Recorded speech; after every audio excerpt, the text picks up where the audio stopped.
Sir, এই অপারেশনের বিষয়ে যদি একটু কিছু বলতেন। হ্যাঁ, ধন্যবাদ। আজকে যে অপারেশনটা আমরা করলাম, এই অপারেশনটা দেখেন এইদিকে ফিল্মটা যদি এদিকে দেখেন, এটা একটা সিটি স্ক্যান অফ কিউবিয়াল পেটের একটা সিটি স্ক্যান। এটা নন কন্ট্রাস্ট সিটি স্ক্যান, এটা রিকনস্ট্রাক্টেড ফিল্ম। এটা কিডনি মানে কিডনি ইউরেটার ব্লাডার একটা সিস্টেমকে, ইউরিনারি সিস্টেমটাকে রিকনস্ট্রাকশন করা হয়েছে। এই দেখেন, এটা ডান পাশের কিডনি, এটা বাম পাশের কিডনি। ডান পাশের কিডনিটা ফুলে আছে, এর ভিতরে পানি জমা, বা ওই যে ডান পাশের কিডনির নালী যেটাকে আমরা ইউরেটার বলি, এটাও পানিতে ভর্তি। এটা ফোলা, দেখেন এই পাশে এই পাশে কম্পেয়ার করলে দেখা যায় এই পাশটা কত ফোলা।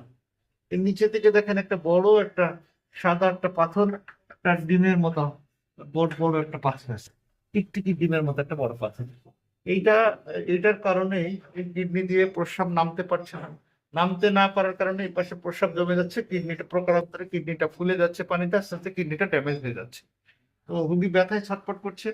তো এটা ইভালুয়েশন হওয়ার পরে তো আমরা এটাকে আহ, সম্পূর্ণ কাটাছেঁড়া বিহীন এবং সম্পূর্ণ ছিদ্রবিহীন, আমরা প্রাকৃতিক যে পথ প্রস্রাব যেটা দিয়ে করে, এই প্রস্রাবের রাস্তার ভিতর দিয়ে আমরা আমাদের খুব চিকন একটা ইউআরএস যন্ত্র রয়েছে, এই ক্যামেরা লেন্স, খুব চিকন লেন্স, এটার সাথে ক্যামেরা যুক্ত করে আমরা ইউনিটটাকে, আমরা প্রস্রাবের যে প্রাকৃতিক রাস্তা এটার ভিতর দিয়ে আমরা গিয়ে এই প্রস্রাবের থলির মধ্যে গেছি। প্রস্রাবের থলির মধ্যে থেকে আমরা এই প্রস্রাবের নালী যেখানে ওপেন করেছি এখান দিয়ে আবার এই পাথর পর্যন্ত গেছি। তারপর এখানে আমাদের এনার্জি সোর্স রয়েছে, আমরা ব্যালাস্টিক একটা এনার্জি সোর্স রয়েছে, এটা দিয়ে আমরা এটাকে টুকরো টুকরো করে এবং ডাস্ট করে, কিছুটা ডাস্ট কিছুটা ফ্রাগমেন্ট করে আমরা এটাকে তখন ছোট ছোট টুকরাগুলো আমরা সাক আউট করে বের করে নিয়ে এসেছি। সম্পূর্ণ প্রাকৃতিক পথ দিয়েই বের করে নিয়ে এসেছি, কোনো কাটাকাটি বিহীন, কোনো ছিদ্রবিহীন। এবং এই রোগী এখন আমাদের বেডে চলে গেল। আশা করি কোনো রকমের কোনো সিচুয়েশন না হলে কালকে সকালবেলায় আমরা রোগী ছেড়ে যেতে পারবো।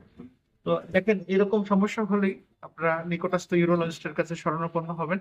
এবং যদি আমার নিকটস্থ কেউ থাকেন তাহলে আমার কাছে feel free to come to me.